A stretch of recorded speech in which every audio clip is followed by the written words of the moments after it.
What's going on, Benson? How you doing, brother? What's going on, man? How are you? Good to see you. I'm doing good. What's up, everybody? Today, we're going to be talking about wholesaling real estate, and a little bit different than just wholesaling real estate. We're going to be talking about selling homes on the MLS, what that looks like, what's the process. And me and Benson actually have some properties that are currently on the MLS that we're trying to sell. So we're going to kind of dive into what we did to make them sell quick, what that process even looks like. Because Benson, I think a big issue for a lot of people that get into wholesaling, they've never been through the process of selling a home or buying a home. So they don't really know what it looks like, right? Or like the fears or the anxiety that people that put properties on the MLS feel. Even someone that's listing on the MLS is like, is it going to sell? I want an offer, right? I don't know if you felt that, but I sure have when I've sold my properties. Oh, I have. And as soon as you think you've got it all figured out, like you're going to get uppercutted with some situation that's going to throw you off course. I've been in the business for 20 years, and every transaction I do, there's something new. And that goes for both on market and off market. But even on market, you'd think it would be they would have had it figured it out already.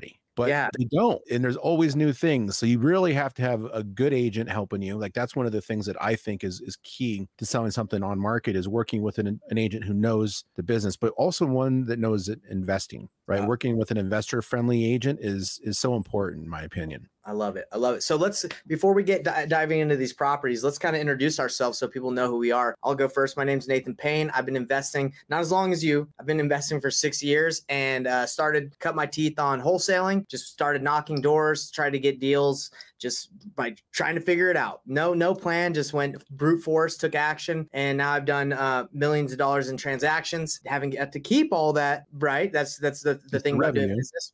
Revenue. I think a lot of people too, they're like, wow, you can make so much, and you can, but guys, remember, it's a business. There's expenses, but I've been doing it for a while, and my goal is to teach people how to do it, show people how to do it, and do deals with people. It's fun to do deals in JV and work with people. So that's me. Benson, you want to let people know who you are? Yeah, Benson Juarez, real estate investor, podcast host, one of the owners of Privy as well. And I've been in the business for over 20 years, done hundreds of transactions on both sides of investing and as in representing people as a real estate agent. I think the most deals, I was thinking about it, Nate, the most deals I ever did in 1 year is when I was doing both back in like 2007. And it was like 28 deals is the most I've ever done in 1 year. Oh, wow. Is that listing and flips? Is that like kind of combined? It was like listings, buyer, representing buyers, doing my own deals, wholesaling, flipping, like that many transactions in 1 year. So it isn't like a ton, but that was the best year I ever had. Well, this is the thing too, is like, I'd rather go for less deals, but higher payout, right? I think a lot of people, they chase after how can I do more and more deals? I think that's the wrong question. I think it's the wrong goal. I think you should just always be trying to do less, but make more, right? I don't know if you're on the same opinion as that, but I'm not looking to do 100 deals a month. That'd be a freaking heart attack.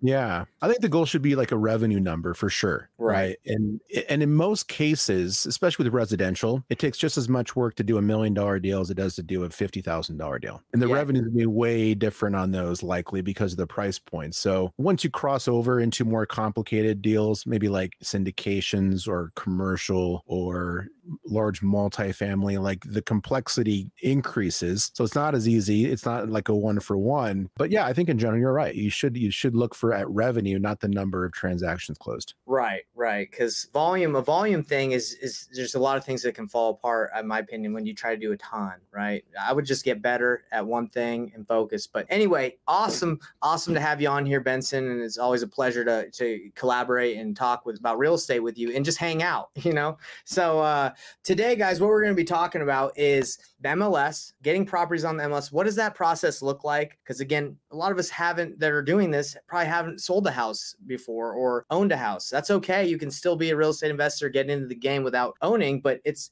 good to know that process. So when you're talking to a seller that's off market, you can relate and you can connect, right? Because if you don't know what you're going through, it's going to be really hard to connect. So today we're going to be talking about some properties that me and you have on the market. Benson, at the beginning of this call, I was telling you I'm moving to Canada, and it's exciting. I'm going to be doing deals in another country virtually in the United States. And the cool thing about it, Benson, is I'll be doing deals. I'm obviously American, but when the money exchanges to Canada, the dollar is a lot more powerful than the Canadian toonie or whatever they got over there. I think they have $1 too. That's how much I know about Canada. But anyway, you might want to figure that out before you move.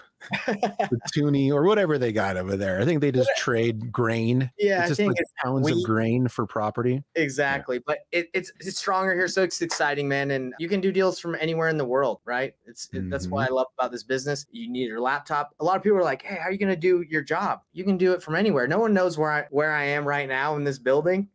It doesn't matter. That's the cool thing about this business. Wholesaling doesn't have to be complicated or lonely. Join my free Facebook group, Painless Flipping, Wholesaling Real Estate Simplified, where we're building a community of wholesalers crushing their goals. You're going to get access not only to free training, but tools and even one-on-one help to land your next deal. The link is in the description, so don't miss out.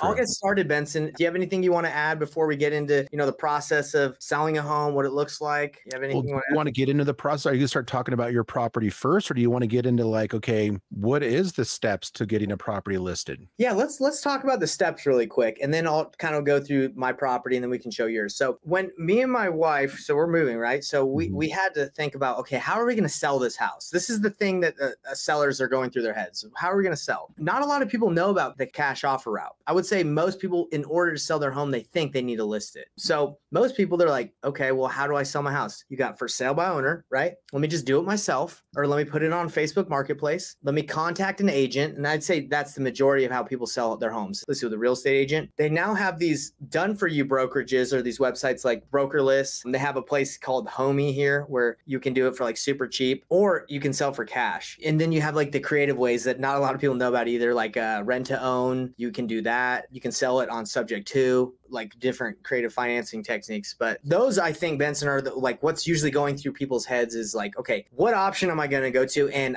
again, 99% of people, I think, go towards the route of the MLS. What do you think? I think it's probably the case. I think when people don't list stuff on the MLS, it's usually for a reason. They're just too tight on margin. They don't have enough equity there to pay for the real estate agents. And in most markets, it's, about 2.5% to 3% per side. So right. It would be anywhere from like 5 to 6% out of your gross profits going to come out at closing to pay for those agents. And exactly. in most markets, I think it's a good investment, because you're putting that property in front of the most eyeballs. Exactly. And it isn't always you paying for the skills or the experience of an agent. You're paying for eyeballs. Agreed. I agree. I think it's they call it the ultimate buyer's list, right? Like we listed our house yesterday, and within about 10 minutes, 289 eyeballs saw it. Like within 10 minutes. So, and like a couple saves. That's how they do it here. They save if they like it, which is incredible, right? Like just within 10 minutes. And then we had two showings within, just a day of doing it. So, okay. So that's what goes through the mind. How am I going to sell it? Let's go through the route of the MLS. Let me put it on the MLS. So that's what they do. Now,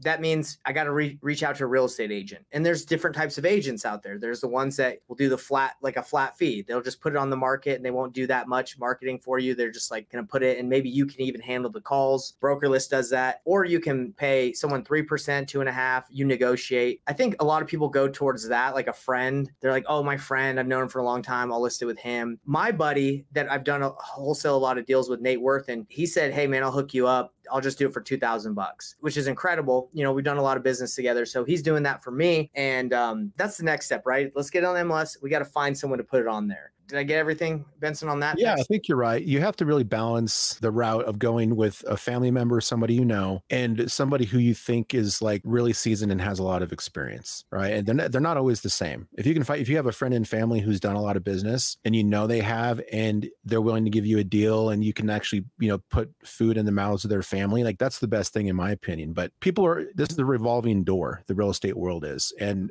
most agents don't make it. They actually fall out for some reason or another. And so I wouldn't just send business to your family member or your friend because you want to feed their family if you don't know that they can actually execute and get that transaction to closing. Because the most work for an agent doesn't happen before the house goes under contract. It happens after it's under contract. Yep. It's all of the back and forth with the title company. It's the negotiations. It's the amendments and making sure the paperwork is all in place. The inspection objection process is a freaking nightmare. I'm going through it right now. If you mess that up, like a deal could completely fall out, or you could lose money. It's so critical that you find somebody that knows that process very intimately. No, 100%. And I wanted to get to the next thing is you said that a lot of agents, maybe there's a lot of people, agents that real estate agents that have licenses, but you're saying a lot of them don't do deals or don't do a lot, right? Like a majority probably, it's like the 80-20 rule. You nailed it. It's the 80-20 rule. Most agents that are doing the most business are in the smaller, group there. And I think there's some numbers out there, and I don't quote me on this, but I think that the average agent does less than 2 deals per year. So it's like 1 point something deals per year. I just said, 20 years of experience in this business. Every time I do a transaction, there's still something new that comes at me. And without any of that experience, you wouldn't even know how to handle the majority of those things. So it's risky to just use the average agent. Agreed. Yeah. And that brings me to my point of if there are a lot of agents, let's say they're representing buyers. If they don't do a lot of deals, let's say they do one a year, and you on our commission, they're changing this right now where you can negotiate it, but we're just saying, hey, we're willing to pay 3% because we want to get as many agents bringing people through our property as possible. I don't know what you did on yours, but 3%. And that's because a lot of agents, if they have one listing a year or one listing every couple of years, I would assume a lot of them are going to not show a property if it's 1.5% commission or 2%. If they can just show properties that are 3% and make a higher commission. I think that's a big reason why they probably kind of changed the rules, because they're probably being a little picky, but I don't know. But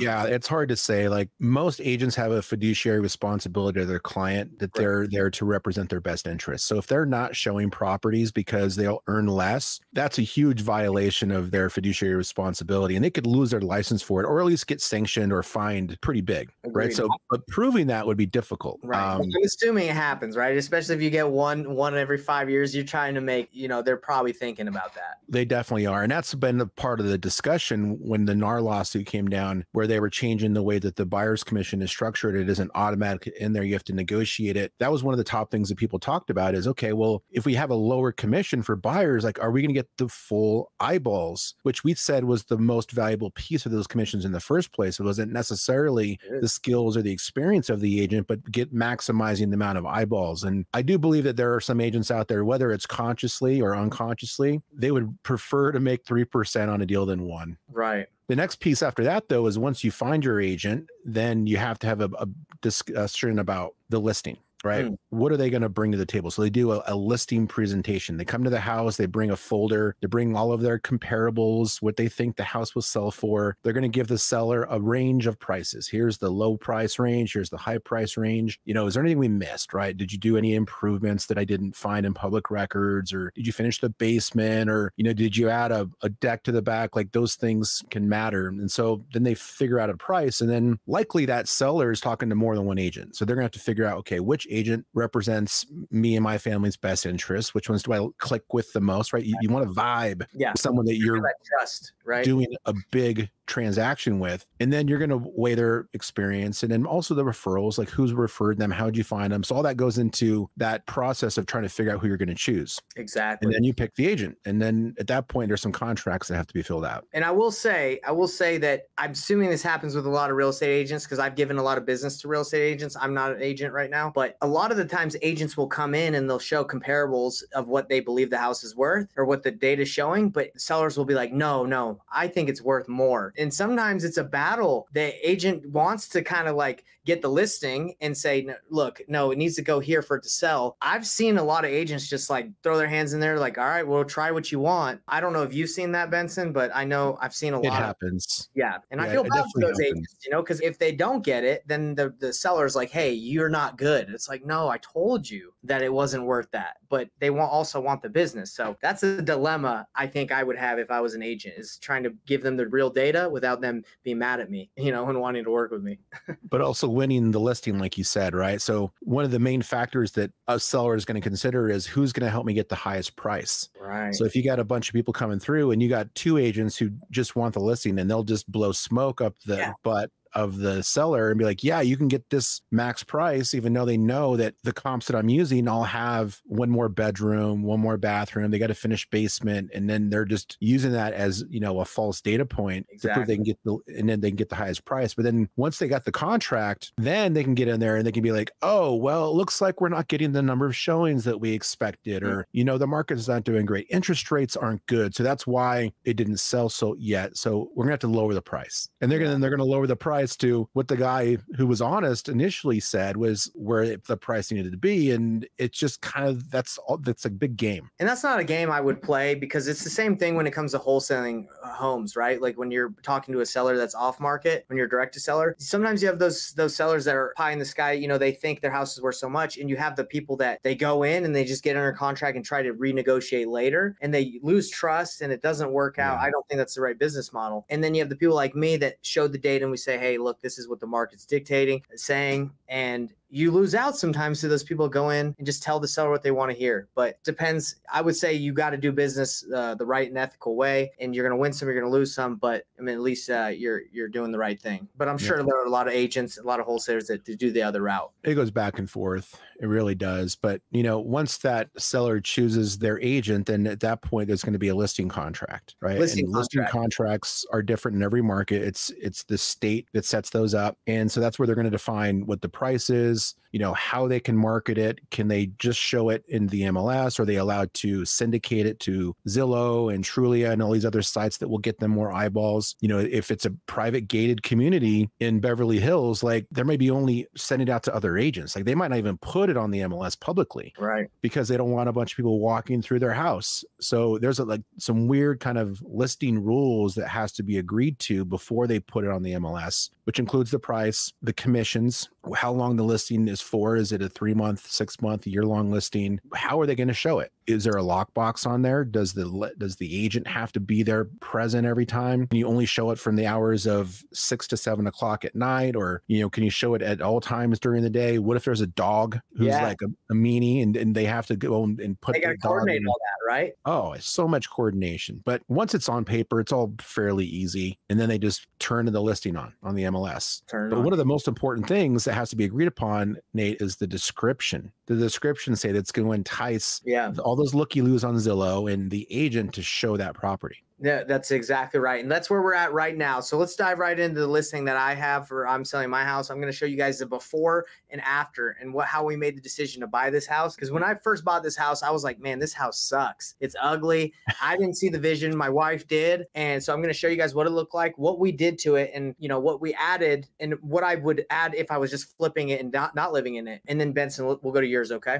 Cool. So the next thing, like I think we've done a good job at painting the picture of like what needs to be done in order to get it ready to list. And what we just did is after we signed the paperwork, after we agreed to everything, we got professional pictures. I personally think the pictures is the most important thing, like really, really good pictures. Benson, we know when people take pictures with their flip camera, flip phones, it looks terrible. I don't know like why people try to just shortcut that, but I think that's the most important thing. So we went out and got professional, like really well done, even Photoshop, like they made the lighting look really good. So I'm about to show you guys, but I think that's so important. Pictures are key. Right? Oh, super important. The quality of the pictures too, but the more pictures, the better, right? Sometimes an agent will just put up with one picture, like the front of the house, and there's no interior photos, right? And then what that's telling the world audience is that there's something wrong with the inside. There's something in there you don't want me to see. Correct. But I would rather know if there's like a banged up kitchen, you know, or a hole in the floor than not know. And so I think it's better to err on the side of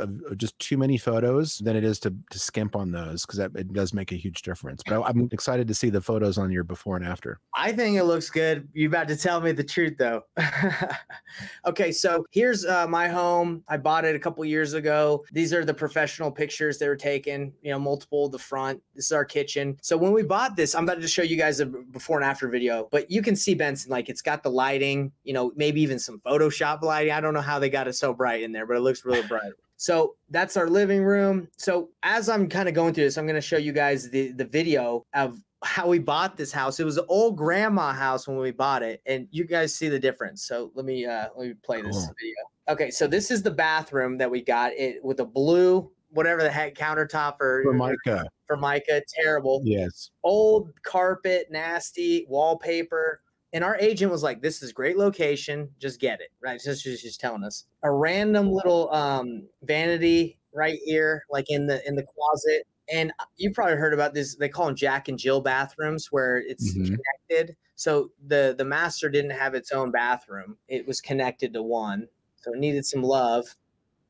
So let's see. Old carpet, pink. You see that pink bedroom?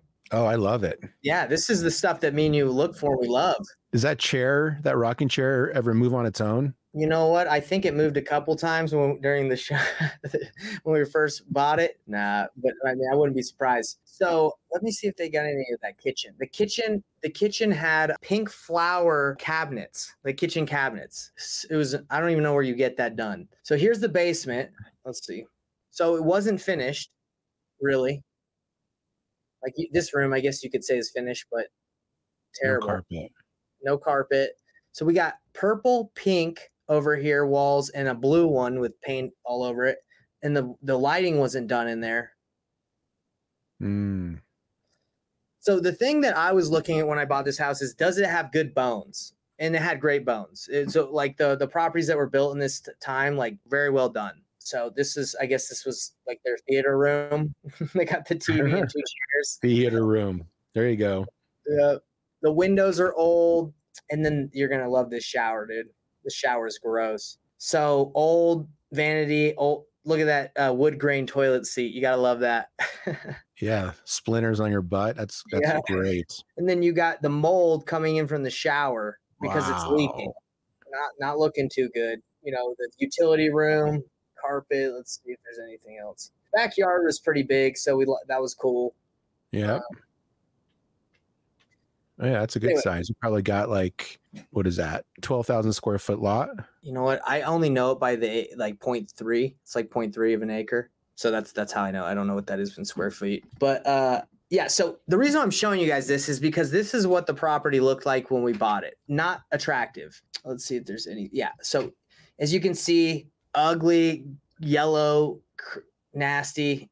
That I just didn't think it was a good, attractive home. But anyway, so what we did is we went in here and we took out the chimney. We redid the kitchen cabinets. We actually just painted the kitchen cabinets. We sanded off the floral and did new countertops. This is the bedroom, as you remember from the video. The bathroom, what we did is the Jack and Jill. We closed the entrance to the other bathroom and just made a master bathroom. And this is the other bathroom that had the blue countertop for Micah. So we did that. The baby's room. This is the master bathroom. Not like giant. It's not a giant home, but the baby's bedroom, the entrance, my office. Then this is what I really enjoyed, Benson, is the basement, as you remember here in the video, that wasn't finished. What we did is we made a separate entrance for it, and then we made it into a mother-in-law apartment because it's just me and my wife, right? At the time, we didn't need, you know, to live in a house up and down. We just rented out the basement. So we put a full kitchen in there, and these are renters. They're renting it out, and they pay for more than our mortgages. So we don't technically have a mortgage on the property because, you know, we're renting out the basement. And this is this is the back and the patio and whatever. So anyway, that's the property. And what we did, as I was going to tell you guys, is we just updated the whole house. We just updated everything because it was old, it was nasty, but we got it at a price, was a steal of a deal back then. And now that we're selling, obviously we have quite a bit of equity in it. And now we're listing it, right? So I just want to take you guys through that process so you knew exactly what it looks like to buy a home, fix it up, even while you're living in it. And then as you sell it, you have equity. And Benson, cross your fingers. Hopefully it sells quickly. Yeah. So you've got showings, right? So the next part is like you're just waiting for those offers to come in. Yeah, that's and then it. you start negotiating them. You know, it's so funny. So many people talk about Californian buyers. I don't know if that happens in your market, but they're like, oh, these Californians are leaving California. They have a lot of money. They can. Does that happen in where you're at? They talk about that all the time here. Oh yeah, we've got so many Californians in Colorado that come here for the mountains, and they come for the non-liberalism, right? We get a lot of Texans too, though. We got a lot of Texans that come up from that part of the country too. So yeah, a lot of people love to live in Colorado. Well, so you're in Utah. I'm in Utah. You're in Colorado. It's interesting because I've always heard that like, oh, they're leaving and they can get a home like mine, but it's like $1 million plus for a home like mine in a lot of the areas of California. So when they come and move, they have a bigger budget, right? And that's why everyone's so excited. Oh, Californians, they can pay more. They're raising up all the prices of real estate. Anyway, the reason I'm bringing that up is today our showing was with a family from California, and they were like, hey, we're actually leaving tomorrow, so we need to see your house like now. So it was like a quick showing, but it's just funny because I've always heard that, and I was like, yeah, but I guess it's true. And they typically come armed with more cash too. Yeah. So they can sell a house just like yours in, I don't know, like San Bernardino. Right. And they'll sell it for $800,000. Exactly. And then they take that cash and they come to another market and they can buy something for half as much and get more. Right. And get a lot more, and they can come with cash. So they created a lot of bidding wars here in Colorado during COVID because they were all moving, and people were getting way more. And this was like a thing that was kind of unprecedented, that they would list a property and they would get bid up. So list it for 500 and they'd sell it for 550. That can be good for the seller, but not necessarily, because if that house doesn't have comps that say it's worth 550, then they either have to renegotiate the price and bring it down to where it'll fit the appraisal, right? So the lender will lend on it, or the buyer has to bring cash to the table. Exactly. They bring that extra 50 grand, hoping that, that the house is going to appreciate and they can recoup some of that out of pocket costs. But the game doesn't end when you put on the market, right? No. So here's what I'm going through right now. Yeah, let's hear it, because I just listed yesterday. So let's hear your scenario, your situation. And I hope everybody that's watching this, leave us some comments. Let us know what you're thinking. But this is important to understand. Again, the reason why we're going through this is it's important to understand this process of listing it. So when you do talk direct to seller and you talk about, are you sure you want to list it? You know what you're talking about. Because I think, again, before I had this process done multiple times, I didn't really know the struggles and the issues. I thought once you put on the MLS, you're golden. It's good. You don't have to worry about anything. That's not always the case. So Benson, can I share this screen? Can I share it? Yeah. Can you see mine? Okay, let's see. All right, here we are. Yeah, I'm sharing right now. We can see it. Cool. So this is the house that is under contract. You see right here, it says pending in St. Louis. All right. So let's look at some of the photo. Built in 1894. That was a while ago. Yeah, I mean, in this part of it's called South City. You can see right here on the map. Like, the reason why I chose this area is because there was a lot of fix and flips here. Of course, yeah. And so I was thinking of comps, right? Like what we talk about all the time when we're doing our wholesaling live is, go to where the comps are located, and then you'll have the comps that you need to sell the property. Perfect. So here is. Oh, what you did. That looks like you painted the front. That looks good. Yeah, I did. I went in, we repainted the whole front. And then here's like the access. We redid the deck, not the deck, but this is all got repainted. Then here's the interior. Ooh, that looks good. Was that the one that you were staying in for a little bit when you're in St. Louis as you're fixing it up? Yeah, 9 months I was in this place. So I did a live and fix as well. And so I was fixing up while I was living there. How'd you like that process? Would you recommend it for some people? Do you not recommend it? I think it's great. I mean, you have to like working with your hands and not minding, living in a construction zone where there's sawdust everywhere and you might step on an occasional nail. You might have, some critters, sneak in the house depending upon what you're fixing. Right. But I enjoyed it. So this is where my desk was. Right here. Did critters come in your house while you're fixing that thing? I had some critters. Yeah, it wasn't great.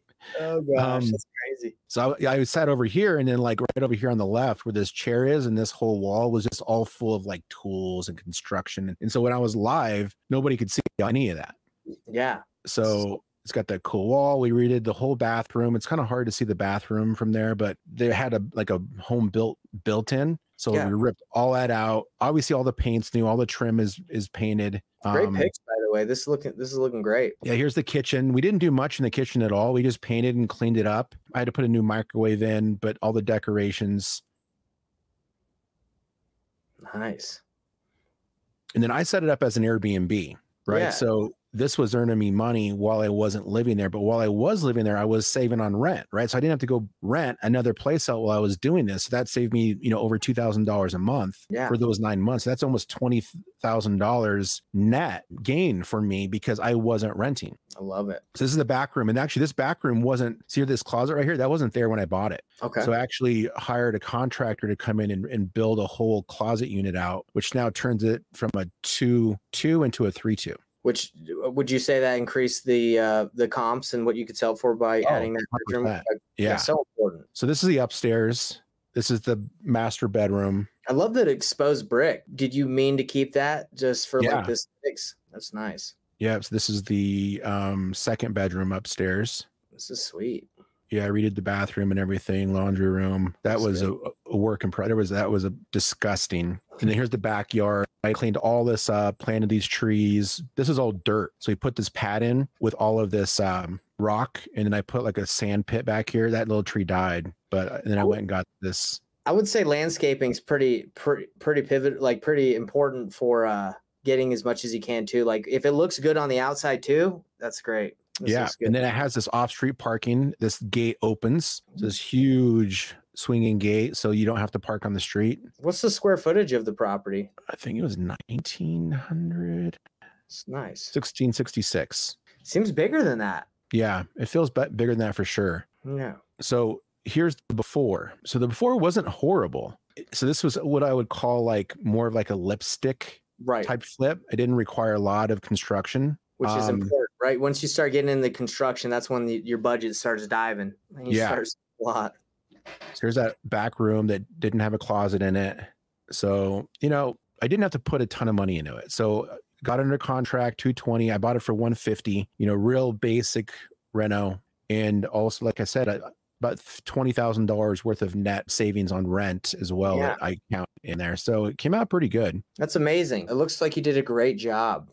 I really like the way it looks. How were the, did you get quite a bit of offers on it, or did it move quick, or tell us about the experience with it. Yeah. So we're under contract. We're set to close on the 17th. We went back and forth on several inspection items. So we had probably 20 showings and, 3 offers. Okay. So one was an out-of-state buyer from California, another one, and then the other 2 were local. The current buyer looks like they're going to use it for a short-term rental as well. So they understand that market. Right. But we had discussions about, you know, paying for tuck pointing because there's a lot of brick in these old homes. So that can get expensive. The sewer, we had to get that scoped and, you know, and make sure that was all handled. And there was a couple other like miscellaneous items. So we ended up, you know, negotiating on some sort of a settlement. So we didn't have to, we could just keep them engaged. Yeah. But that process of going back and forth, like it's no joke, man. Like that's really where I think an agent earns their commission, is during the negotiation process, the inspection issue, handling of that, and then making sure the title company has everything they need to push this thing to closing. And so now we're working with the title company to set up closing and get closing docs set up. And actually they want to close early. So there's a good chance we'll close next week. And that's amazing. And it's been vacant, correct? Like while this has been going on, or until you moved? During the showings and stuff. Before that, it was an Airbnb. Okay, Airbnb. Okay, awesome. Well, I hope it goes well. And I think it's really important that you tell the, you know, the audience like the truth. And you did. Like, it's not always easy, and you need an agent that's experienced. Like, could you imagine if you got someone just graduated from getting their license and trying to deal with what you said, the back and forth negotiations? Probably wouldn't have worked out very well. It wouldn't have. And she knows that market intimately too. So there's stuff they do in St. Louis that they don't do anywhere else. So she's like, did you get your certificate of occupancy yet? I'm like, what the hell is that?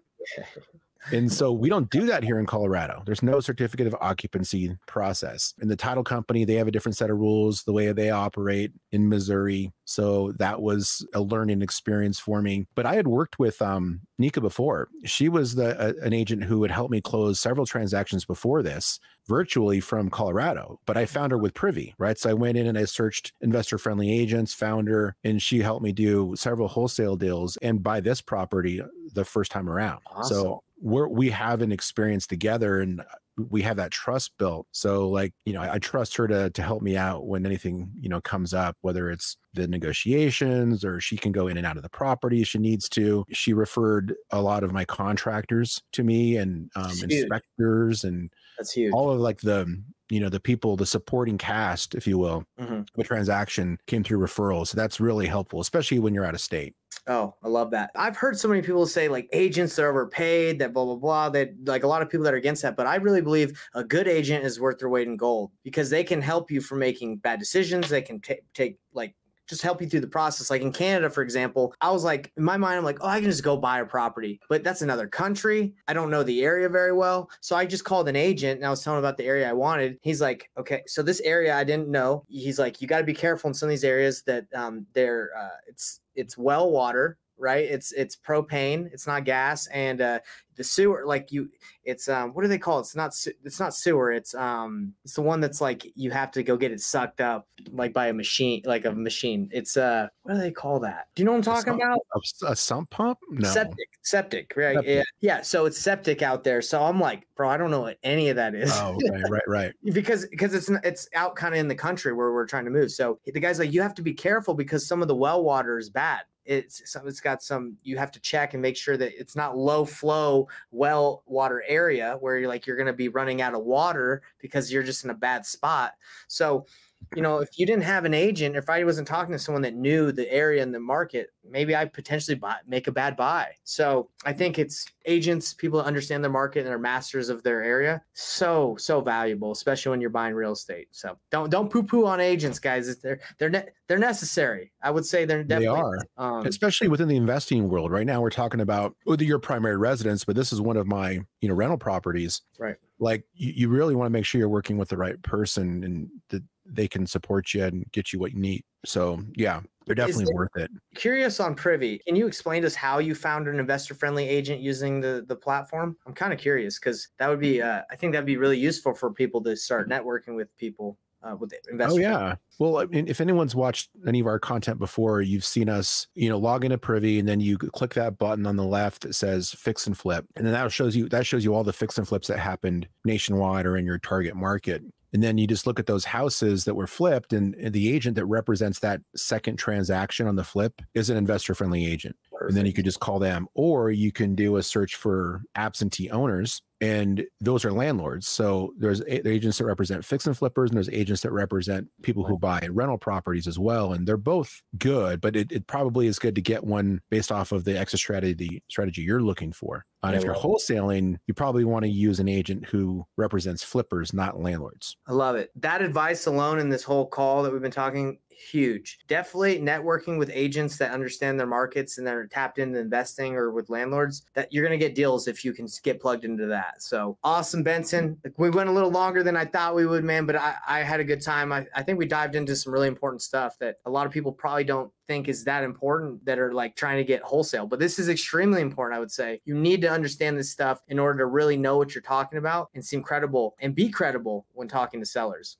Oh, yeah. Partly because you just want to know the lingo and understand the process. But I think that probably most people who start off in wholesaling, that's not their long-term goal. Yeah. The long-term goal is to maybe buy their own house one day, or to own rental properties, or do fix and flips. And so if you can learn this process along the way by doing different transactions and, coming to podcasts like this and just kind of paying attention, then you'll start to connect the dots and things will start to make sense. And you'll be much more of a force to reckon with down the line when you're doing your own deals that aren't wholesale, and really understanding the whole process from beginning to end.